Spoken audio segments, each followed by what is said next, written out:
Hey everybody, welcome back to the channel. I'm Tennessee Fats and I'm coming to you from the library today because, well, I've been doing some reading. I'd say I've been prepping for the next Robert E. Howard Battle Royale. I think it's going to be number 13. Yeah, 13, we're getting up there.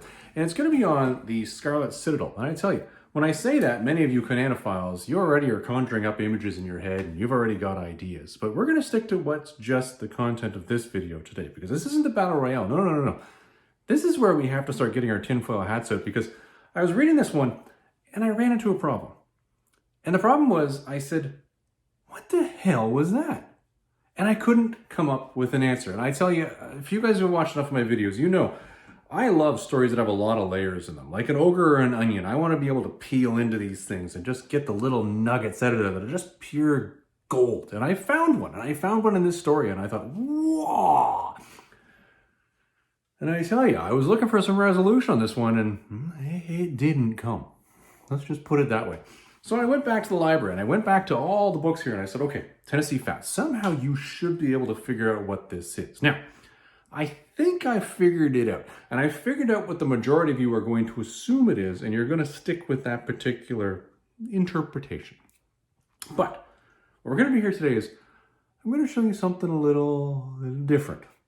A little on the side of, well, lunacy, that I think gives you a much more entertaining and a much more fulfilling sense of exactly what that thing was. Now, we're going to have to stretch our imaginations a bit.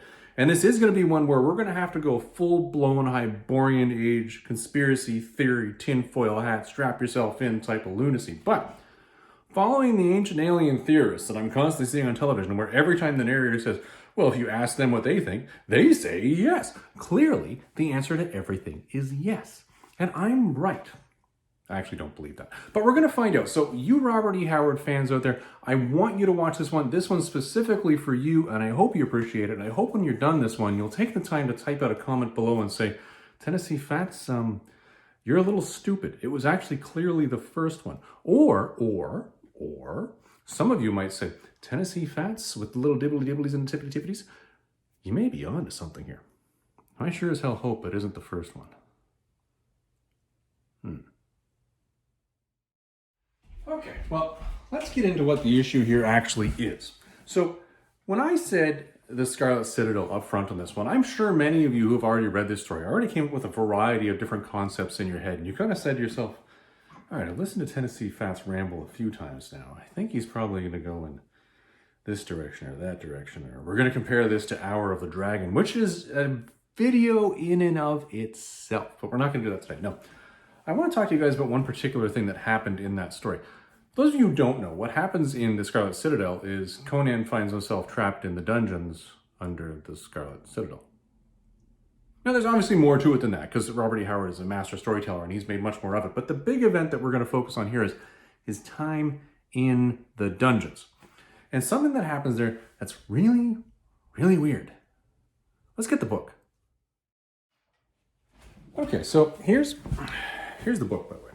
Here's where we're at in this one. So I'll tell you, for those of you who've read the story, you're going to know what I'm talking about here when I get into this, okay? So the point in time in the story that I'm talking about is where he's in the dungeons, okay? He's escaped from his shackles. We're not going to discuss how. He's wandering around in the pure abject darkness because his torch has blown out, okay? Now, we all know what occurred that led to his torch blowing out, and that's pretty horrifying in and of itself. And we know what's already wandering around the main corridor in this tunnel, which is pretty damn horrifying in and of itself. When you hate snakes as much as I do, I gotta tell you, that's pure freaking nightmare fuel. But that's not the issue here. What I'm talking about here is when he's meandering around in the dark, groping about, and he finds a well in the ground. And there are a couple of key phrases that I want to read to you guys here that come out of this, particularly with regards to the description of the well and what happens thereafter. So we're going to have some story time here, okay? We're going to be reading with Uncle Tennessee Fats. So let's just all pull up our chairs and get our safety blankets, shall we? So the first thing that I want to talk about is the fact that Conan is groping about in a tunnel where he has no light, and he's found a hole in the ground. And the way they describe this is basically he lies down and he's reaching inside it. As far down as he could reach, the sides fell sheer away, dank and slimy to his touch. Now, he's materially below grade here, You know, this is just a real estate thing, and this is my professional opinion coming in. That's probably just humidity that's making it slimy to the touch, but nice touch there. I like it. We're going to go with it. Okay, he stretched out an arm in the darkness and could barely touch the opposite edge with the point of his sword. Okay, so you're talking about a well that's, you know, about man size across. Just call it that for argument's sake. And he says there's no point in leaping across it because obviously he needs to go back in the direction he came and recognizes the silliness of that. But here's where we get into the actual descriptive here. And this is where suddenly my, oh my God, this is really cool antenna go off. And I'm like, oh boy, I hope we get more into this. So here we go. All right. So even as he thought this, he felt a faint movement of air, a shadowy wind rising from the well, stirring his black mane. Conan's skin crawled. He tried to tell himself that this well connected somehow with the outer world, but his instinct told him this was a thing unnatural. Okay, that's a fairly descriptive statement. All right. He was not merely inside the hill, he was below it, far below the level of the city streets, which of course are above and to the side. How could an outer wind find its way into the pits and blow up from below? Totally valid question. Understanding all sorts of things about updrafts and what have you now, we totally have an answer to that. In fact, we knew this at the time, but of course Conan wouldn't know this. All right, a faint throbbing pulsed on the ghostly wind like drums beating far, far below. A strong shudder shook the king of Aquilonian. So this is some material scary stuff here. You're talking about a guy who's literally stabbed demon god things. Literally wrestled with them with his bare hands at this point in time in his life. And he's shuddering. This is material, okay? This is some material stuff. Okay, all right. Here's where things get a little more descriptive, okay? He rose to his feet and backed away, and as he did, something floated up out of the well. Now, bear in mind, this is pure absolute darkness. So unlike those stupid ghost hunter shows where they're always trying to see shadows in darkness, which are impossible to see, by the way, you don't see shadows in darkness. You see shadows in light. In pure abject darkness, you see darkness. There's my aside for the day. Next time you want to go ghost hunting, do it in daylight, for crying out loud. All right, he rose to his feet and backed away, and as he did, something floated up out of the well. What it was, Conan did not know. He could see nothing in the darkness. Robert E. Howard recognizes you can see nothing in the darkness. But he distinctly felt a presence, an invisible, intangible intelligence which hovered malignly near him. Not malignantly, malignly near him. Turning, he fled the way he had come. Far ahead, he saw a tiny red spark. He headed for it, and long before he thought to have reached it, he caroomed headlong into a solid wall and saw the spark at his feet. It was his torch, the flame extinguished, but the end a glowing coal. Now, running into a solid stone wall would hurt in the dark. It hurts more in the dark, in case you're curious. It's like hammering your thumb in the wintertime. Shut up! Great line from Unforgiven. Anyways, carefully he took it up and blew on it, fanning it into the flame again. He gave a sigh as the tiny blaze leapt up. He was back in the chamber where the tunnels crossed and a sense of direction came back. He located the tunnel by which he had left the main corridor, and even as he started toward it, his torch flame flickered wildly as if blown upon by unseen lips. So he's got a light now. Still not seeing anything. Again, he felt the presence, and he lifted the torch, glaring about. So glaring. Okay.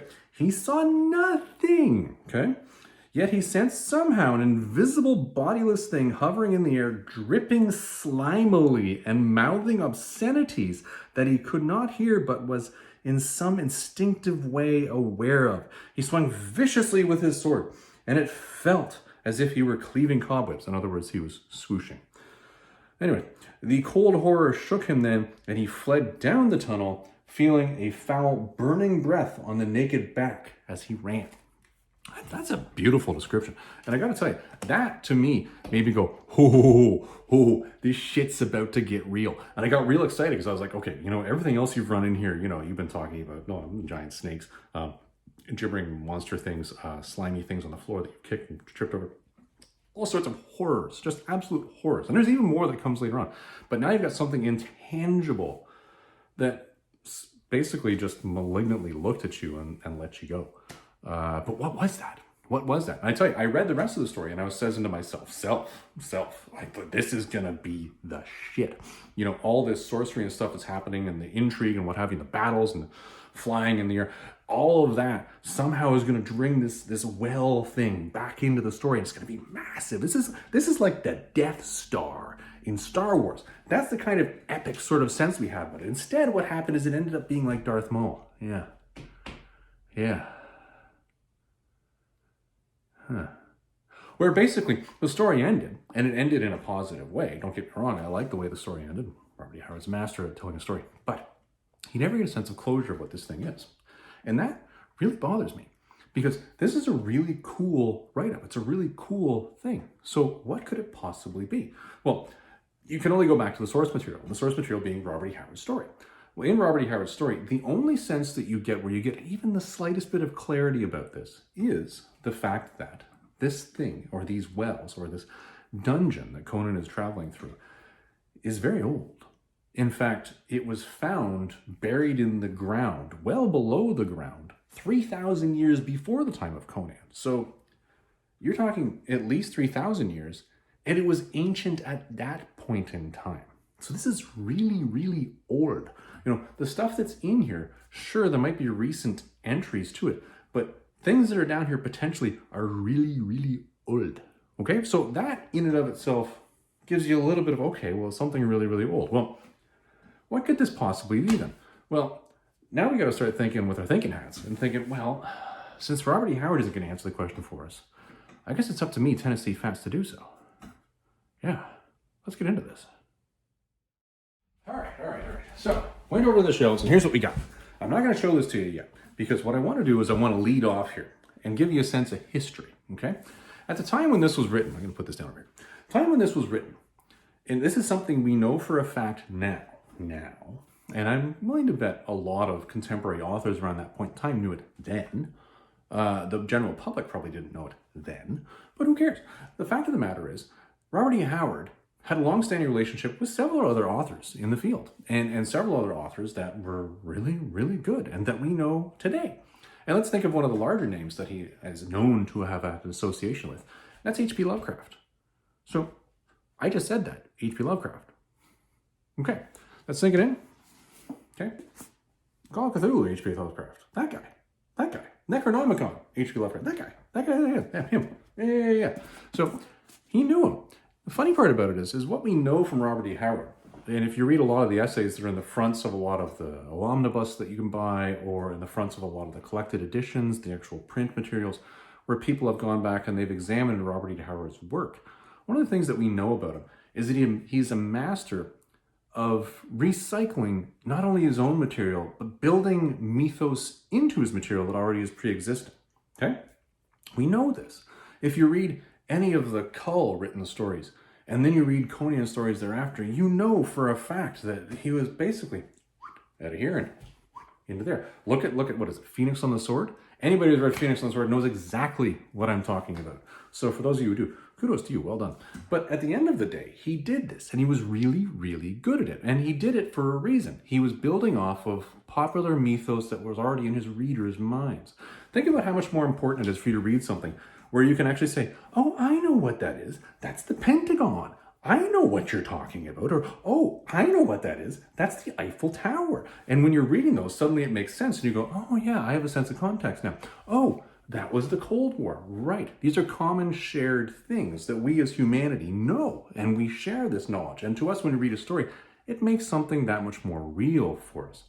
It's like I was watching, Battle Beyond the Stars the other day. And the Space Cowboy is there. And the Space Cowboy is from Earth. And suddenly when you're watching Battle Beyond the Stars, when everything is just grandiose and just over the top, you have a Space Cowboy. And so they go, oh, there you go. I'm grounded now. I got it. Space Cowboy. 2 points for you. I'm on board there, George Papard. And you're ready to go. It makes sense. Robert E. Howard knew that.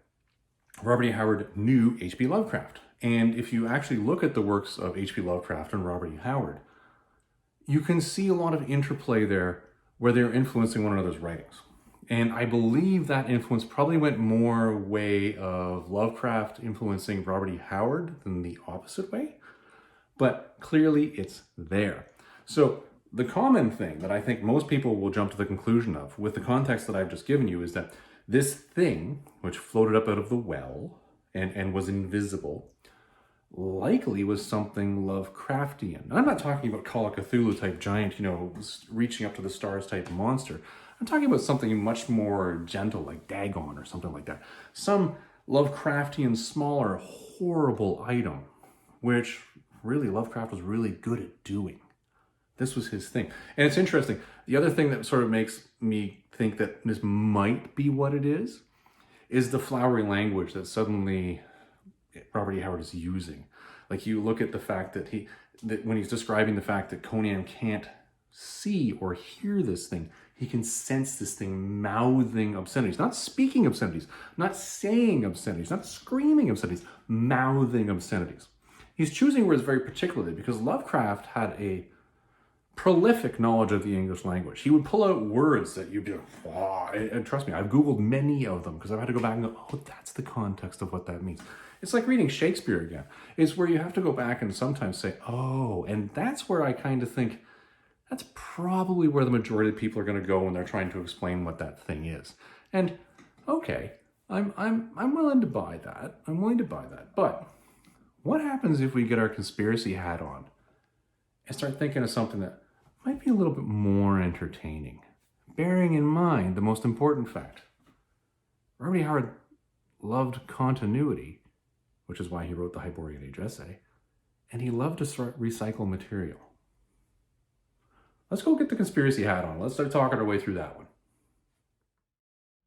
All right, here we go. We got the conspiracy hat on. Now, let's start thinking about this now. Okay, we got the Hat of Lunacy on, so let's think of the big picture here. Now, you can tell when this thing's out, we're going to get some weird thoughts here, okay? So, bear with me now. So, I'm going to show you something off the bat here, and you're going to see where we're going with this when you start to see all the evidence come together here, okay? So, and bear in mind, what I want you to do is think like you're one of the gullible public watching the Ancient Aliens TV show, where the narrator invariably asks the question. He says, well, would blah, blah, blah, blah, blah, blah lead to proof of ancient aliens? Ancient alien theorists would tell you yes. So be that accepting for a second, would you? Okay, so let's just start off here. I'm going to start off by showing you a map. So let's cue up the map here. Cue up the map. Okay, so the map that you're looking at, or should be looking at right now, is a map by Marvel Comics. Came out in the 70s, and this is the Thurian Age, okay? And you'll notice this is the age that Kull the Conqueror lived in, all right? So just bear that in mind, all right? So when you've got this on the map, on your screen here, and you're looking at it, you say, well, Kull reigned in Valusia, okay? How far Valusia is it on the map? It's way up there, right? It's over here somewhere, up on the northern end there of the continent.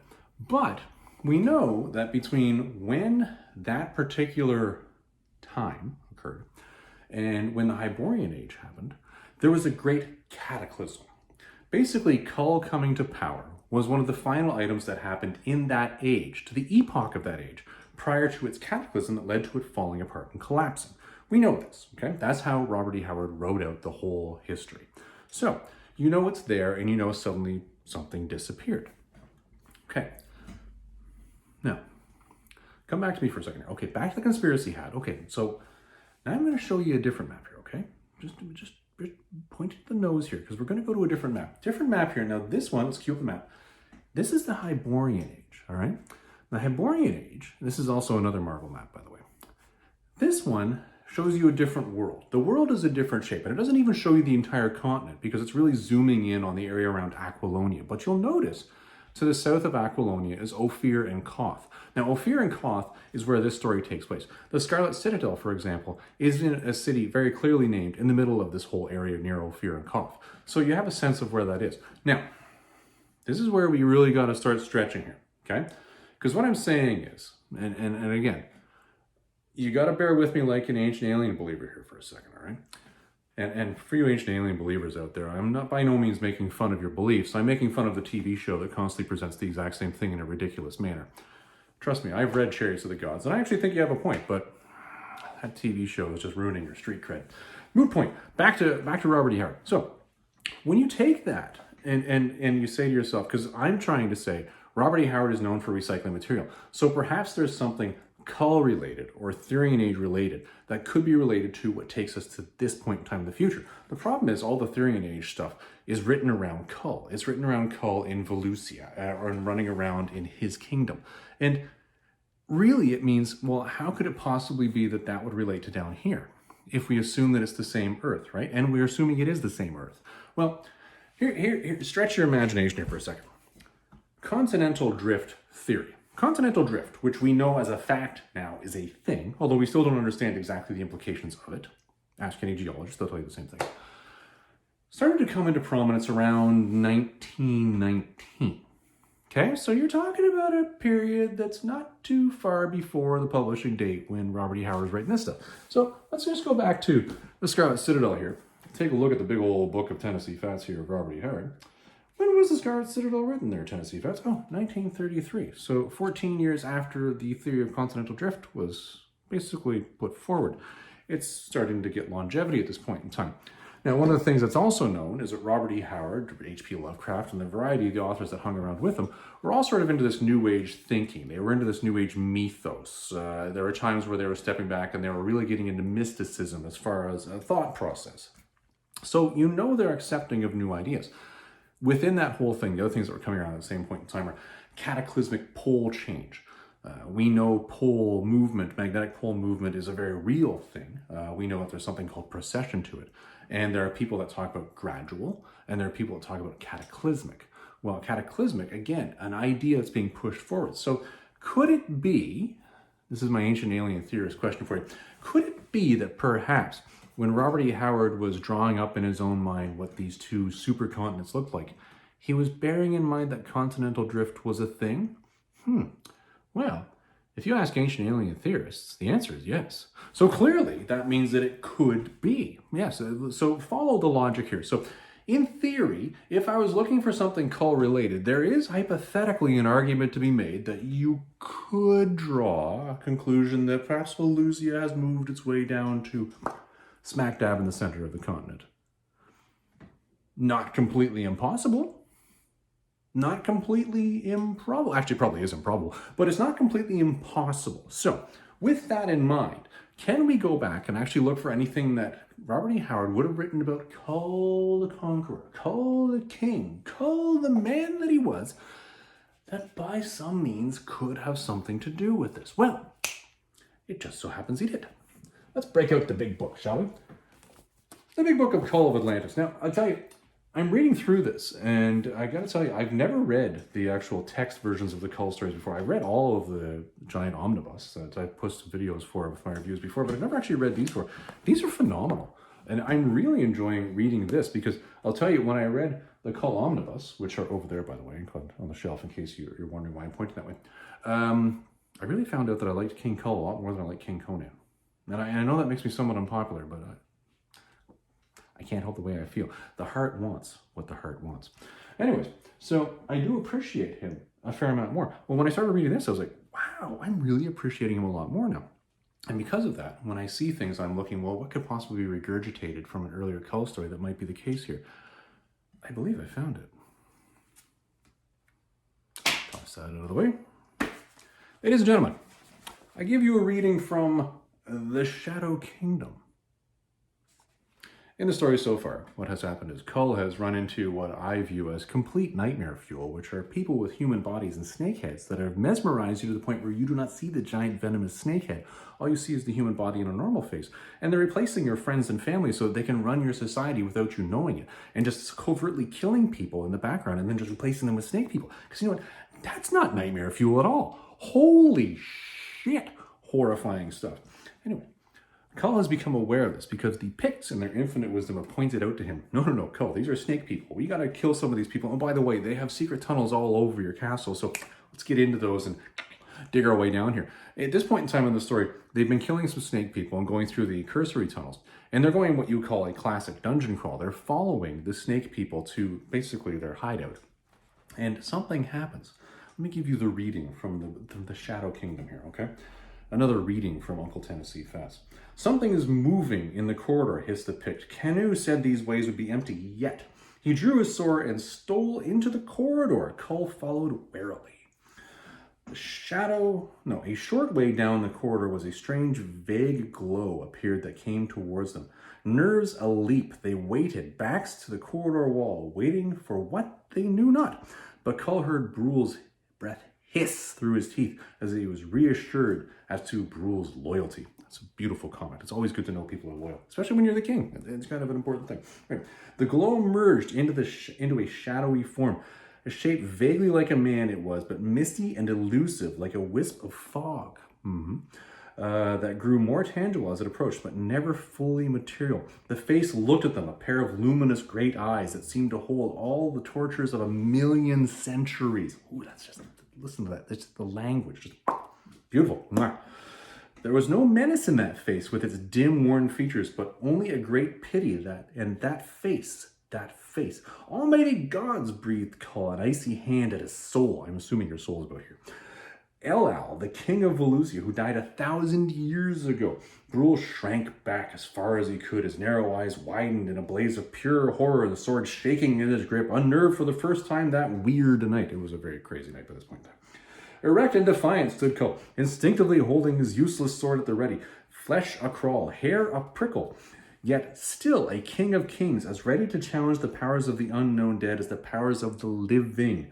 The phantom came straight on, giving him no heed. Kull shrank back as it passed them by, feeling the icy breath like a breeze from an Arctic snow. Straight on went the shape with a slow, silent footsteps, as if the chains of all the ages were upon those vague feet, vanishing around the bend in the corridor. Okay, well, hold on. Now you're gonna, right now, say, Tennessee fans, listen to me. That thing breathes cold air. Before you said its breath was burning. That thing really had no menace to it. It was just sort of whisking on by. But the thing with Conan was very menacing. How could it possibly be that this is the same thing? Well, well, let me answer you. Au contraire, mon frère. The issue here is time. Okay? Time is the issue. Now, I'm oftentimes told when I'm talking to my friend Jason, and he gives me ridiculous scenarios of things that have happened to people, either real or not real, mostly not real, in the various stories that we wander our way through. And it's interesting because he'll say to me, you know, your reaction is not exactly what a normal person would do in this situation. They would do the following, because, you know, I never react the way a normal person would. But this is going to be the exact opposite. Jason, this one's for you. If I was a ghost creature stuck in the basement of a castle, that soul has been enslaved by snake people. Bear in mind, that's what the actual mythos of this story of the Shadow Kingdom is. If you're killed by the snake people, your soul becomes a slave of the snake people. And guess what Kull did with the snake people in this story? He killed them. Yeah. Now, if you read through more Marvel comics, Marvel's wonderful at trying to bring the snake people back from time to time. They even had them fight Spider-Man at one point in time, which was quite possibly the most ridiculous and stupid story involving Kull I have ever read. That's an aside altogether. They killed all the snake people. So if you killed all the snake people, and this thing is a slave to the snake people and has to do what they say, you suddenly don't have a boss anymore. And you're undead and stuck. Now what do you do? There's nothing guaranteeing this guy has suddenly moved on. It's not like the Ghost Whisperer where she just talks to him and undoes 2 buttons on her shirt and suddenly they go off into the light. That's not how this works. I know that's how the TV show works, but that's not how this works. And it's not necessarily how real world works. Well, of course, we're talking about ghosts in the real world. Let's just set that all aside for a second. Again, ancient alien theorist thinking here, okay, guys? So if you do that and you say, well, hold on, if that's what he was then a cataclysm happens and he gets stuck into basically a well or in a dungeon for a period that could be anywhere between 15,000 years to 100,000 years, depending on what stage of Robert E. Howard's career he just happened to be writing in, because why not use those numbers interchangeably? Let's just think about what would happen to the mind of this spirit. It's not going to be doing good, especially if it's the 100,000 number. If you think about this, you're stuck in a dungeon and you can't really go anywhere and you don't have anything to do. And when something shows up, yeah, you might have an interest in it, but you don't have orders to kill it because you don't have anybody to give you orders. So maybe all you would do is just watch it and just go, oh, that's kind of weird, and mouth obscenities at it while it can't see you because you've just given up on being visible at this point in time. And now you've just got this menacing aura where before you were this sort of suffering, look at me, I'm having a hard time, ghost, hey buddy, can you spare a dime for a fellow American down on his luck? Now you've got this animosity, this anger of 100,000 years of being stuck in a dungeon. Right? Maybe. And this could also come around and make sense because one of the other comments that they make in the story is that the sorcerer who's telling Conan that this place is so old says, oh yeah, I know that well, but I didn't go in it because I'm just human. But the sorcerer who runs this place did go in it, and he came out with a countenance that was materially changed. And with almost, you could almost infer that he had knowledge they didn't have before. Well, if you're going to get that, would you not try to get that from maybe 100,000-year-old ghost king hanging out in your dungeons? I don't know. I mean, to me, it seems like that is a possibility. Now, again, if you're saying, okay, what's the cooler story? I think I may have won this one out. If you're saying what's the more probable story, well then yeah, it's probably a Lovecraftian sort of thing. But conspiracy hat's on now, right guys? And I think perhaps this one might actually be something that Howard was just sneaking in there for those of us who could think our way through it. Oh yeah. Okay, conspiracy hats back off. I gotta tell you, it's a good thing to get that thing off from time to time, because you know, when it gets on there for too long, your brain starts to get a little bit loopy. You start to think about some weird stuff. So what I wanted to do on this video really was I wanted to outline two potential theories as to what this really cool aspect of this story was that were never really answered. And I think I've probably given you guys something to think about. Now, as I said at the beginning of the video, many of you are going to watch this and you're going to say, well, Tennessee Fats, based on what you told me, it's clearly this one, which is the Lovecraftian sort of monster. But I don't know. I actually think the cooler interpretation, the more exciting one that kind of would hold my attention is possibly this one over here. Now, by the way, you guys over at Titan, if you're looking for somebody to start writing up some monster mythos for you, I can really pull at straws, just in case you're curious. Anyways, everybody, I hope you enjoyed this one. And if you are a Robert E. Howard fan out there and you did watch this video all the way through and you actually think I might have something to this, or if you think that was sort of a cool interpretation, tippity-tippity down below. Tippity-tippity, by the way, is how you actually type. That's the sound you make. It goes tippity-tippity. Unless you type like I do, which is like a platypus, like this. Flap, flap, flap, flap, flap, flap, flap. I imagine most of you don't actually do that. So those of you who did stick around and enjoyed this one, I hope you enjoyed the video. I hope you see in the next one. The next one probably will be the Robert E. Howard Battle Royale number 13, where we're going to be comparing two different versions of this very story. So for those of you who are interested in what happened in this story, stick around in that video because I'll tell you. Everybody, I hope you enjoyed this one. Have yourself a great day.